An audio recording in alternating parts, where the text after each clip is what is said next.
and that got taken away. But what's happening now is the creative is more important than ever before for driving success in campaigns.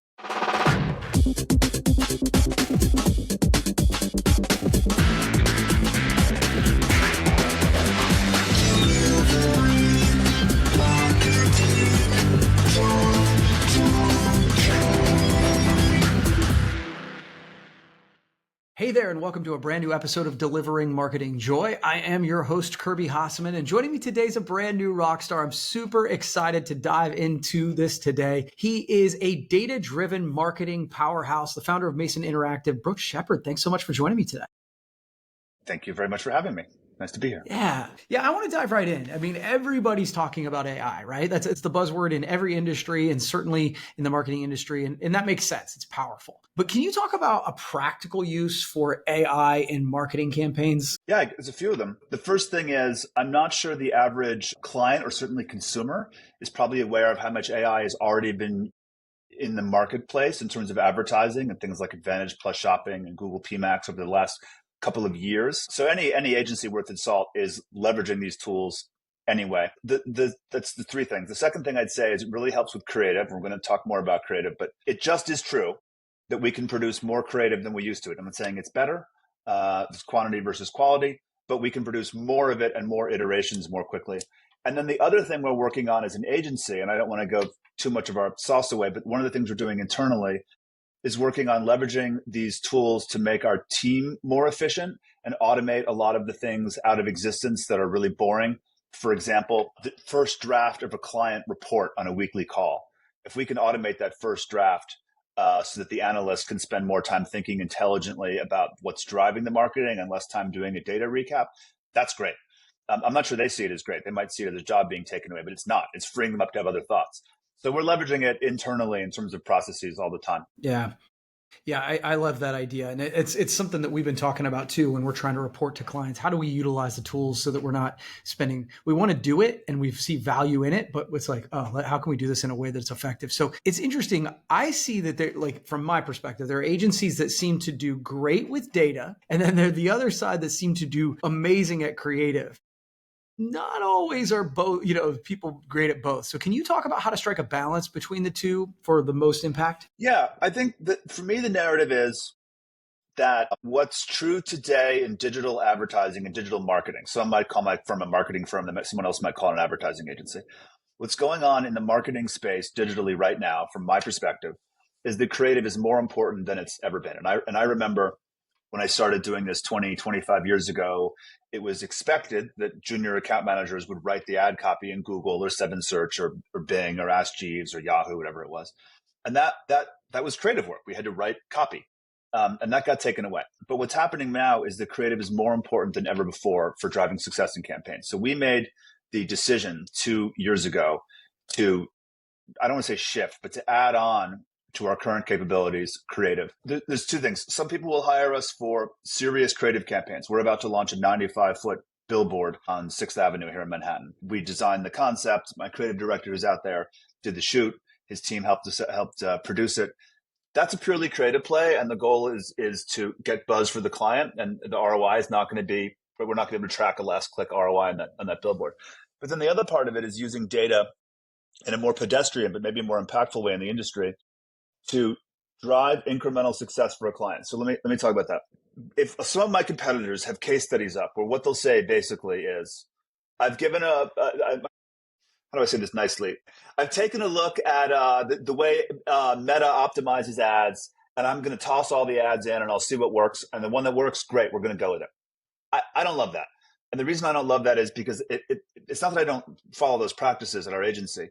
But if I have 5 ads and I let the AI decide what the best one is, and I don't control for variables, I'm not going to be able to see why the best ad worked, and therefore I can't produce more of it.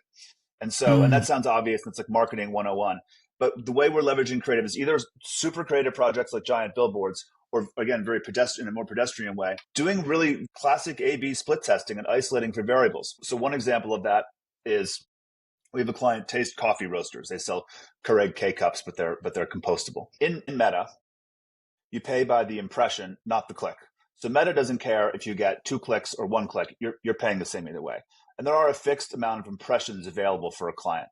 If you're, and you should stop me if I'm getting too in the weeds here, but if you're doing a remarketing campaign for Taste Coffee Roasters, there is a finite amount of impressions in the market. And it can be defined by something like website visitors over the last 90 days, plus your email subscribers. There's going to be some parameters that define how many impressions you're going to get. So how do we get the most clicks for those impressions to the website? Well, we have to isolate for variables, and we have to say, all right, I'm going to start with the best ad in Meta, and now I'm going to find out what it's the best. I'm going to keep everything the same in that best ad, but I'm just going to rotate the call to action. And when I get the call to action right, I'm going to make that the winner that goes on to the next round. And then I'm going to test background color. And then I'm going to isolate for all these variables. I'm going to test pictures versus not pictures. I'm going to test claims versus non-claims. And in so doing, for Taste Coffee Roasters, we were able to double their click-through rate on their ads at the bottom of the sales funnel. And the bottom of the sales funnel is the most impactful part of their business, right? It's remarketing. We have a case study on it, but I don't want to quote the numbers wrong off the top of my head, but we doubled their click-through rate, which means we doubled their revenue on the same media spend by marrying the data and the creative in one process. Yeah. Yeah. It when it is explained to me, it always seems like, well, yeah, that just makes sense. But man, you just don't see anybody doing it. Yeah, that's right. Nobody does it, right? No, because it's hard. It's hard to do. Like the other thing is, so like ad copy in Google is creative. I referenced earlier how when I started my career, we'd write ad copy, and that's been taken away a little bit. So we have a client, and we're going to talk about schools in a minute, but we have a client that's a school. I'll even mention them without giving specifics away. The Culinary Institute of America in upstate New York, the premier culinary institute in the country and maybe the world. The ad copy that we've had for a long time for them focused on the programs available. You can learn this skill. You can learn that skill. Anthony Bourdain went here and learned this skill. When you graduate, you can do this. We have this equipment. And that's great, and it worked. But we've lately been running a test that talks about the values of the school, not the value like this is the best bang for the buck for what I spend in my education, or that it may be, but the values of the school, what they value as an institution. And that A/B test of running alongside the existing ads that talk about the programs versus the ads that talk about the values of the school. That's like a simple A/B test in marketing concepts, but the work to get it there, to get buy-in across the director and the VP and the AVP and get everyone in the company aligned on that. It was like a 6-month process. The results are fantastic, but you're right. A lot of times people don't do these things. And I think a lot of it's institutional inertia. And I think a lot of it's a lot of moving parts to do an A/B test that gets everyone on board at the same time. Yeah, I think that's fair. Well, you brought it up, and I think it's a great transition, because I've seen you talk about marketing for universities, and I'm curious how you think, because again, they're going through a shift in a lot of different ways. So how can they grow enrollments in the face of a declining population? Great question. So just to say this again, about half of our 60-ish clients are schools, but half of our clients are fashion brands. So we have about 30 fashion clients and about 30 schools, and that's intentional because those are things I like. This also means that we have lead generation capabilities for the schools and e-com for the fashion brands. So since 2008, as a matter of demographic statistics, there's been something like 1 million fewer people born every year in the United States. Setting aside politics and immigration, which is a whole separate conversation, there are just 1 million people on average born every year, fewer people born every year since 2008. And what this means is that the incoming college class of 2026 is going to have a couple million fewer people that can apply to that school. Just demographically, they weren't born because of changing patterns. If I were Stanford's going to be fine, Harvard's going to be fine, Columbia's going to be fine. But I think community colleges will be fine. But if I were a middle of the road liberal arts college that's existed since the GI Bills after World War II, and I charge $70,000 for a middling degree, the answer, Kirby, is I'd be really worried. I think I'd be really worried about that. So I think with students, how can they grow in this environment? One, they have to be conscious and cognizant of the fact that there are fewer people in market for their product, which I will tell you, not all of them are. And two is, again, setting aside like Stanford and Harvard and Wharton, give people what they want. People are concerned, whether I like it or not, or whether I think it's good or not, people are concerned with the return on investment in their degrees. And so a lot of our clients are succeeding by doing stackable degrees or by offering certificates busy professionals don't want to go back to school for a graduate degree, but they do want to go back to be able to say on their resume that they've learned a certain skill and then in fact have learned that skill. So offering certificates and going where the market tells you what you go and offering the degrees that people are asking for is really key. And that sounds so obvious, but not everyone's doing that. Like I spoke to a school a few months ago who said enrollments have been declining for the last 5 years or 6 years. And I've been asked to talk to agencies about solving the problem. But I personally, as the provost or the dean, don't think it's a problem because we're a land grant institution and the government won't let us fail. Oh, gosh.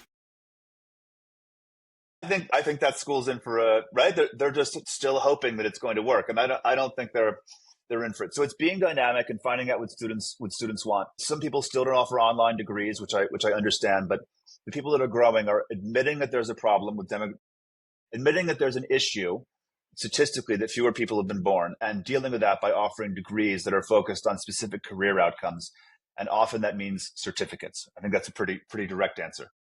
Yeah, no, that's super interesting, and especially from someone who works in that with those kind of clients. Final question for you. This has been great, Brook. Let's look at the crystal ball, right? Like I always love it when people who are up on trends. What are some trends that you see that will shape digital marketing in the coming year? Okay, and I'm not the only one who says this. I love that question. Thank you. The Twitter D2C, the X.com D2C sphere is awash with this. Over the last couple of years, clients have been, and not everyone, but in general, many clients on the D2C, the fashion side, have been focused on efficiency. And they've defined efficiency as return on investment or return on ad spend or marketing efficiency, which is not growth. It's my belief that this is a function of interest rates going up, because I don't know that it caused it, but certainly there's a correlation between interest rates going up and boards telling startups you have to be as efficient as possible, If you're as efficient as possible, the way any agency is going to tell you to be more efficient is to focus on existing customers, to resell them a new product, a new color line, a new SKU, something else that's just cheaper to do than it is to get a new customer. It just is. It's just the truth. What I think is going to happen in the next year with interest rates, they've already gone down a little bit. I think I've said before the election, no matter who wins, I think they're going to go down more. I think interest rates are going to go down more. And I think this is going to let boards open up the purse strings and say, I'm interested in growth again. I'm no longer interested in just efficiency. I'm interested in getting new customers. And I understand that those new customers are going to cost more to get than remarketing to the old customers. That's what I think. I think the interest rates are going to change and make the environment for investing in startups easier, which I think is good for everyone. I think it's good for small businesses to get a foothold. I think it's good for agencies. I think it's good for publishers. I think everyone does better there. Man, that's good stuff. I love it. I love it when people are willing to take a bold stance on something like that. So, Brook, this has been really fun. Where can people find a little bit more information about you? masoninteractive.com/DMJ. We're offering $1,000 off the first month of advertising. And for anyone who goes to that website, that page on our website, masoninteractive.com/DMJ, and becomes a client, that's the place to find us. Thanks for doing that. I really appreciate that. I'm sure the audience will love it as well. Brook, this has been really fun, really informative. We'll have to do it again sometime, okay? I appreciate your time. Thank you very much. All right. Well, that's going to wrap up this edition of Delivering Marketing Joy. We'll see you next time.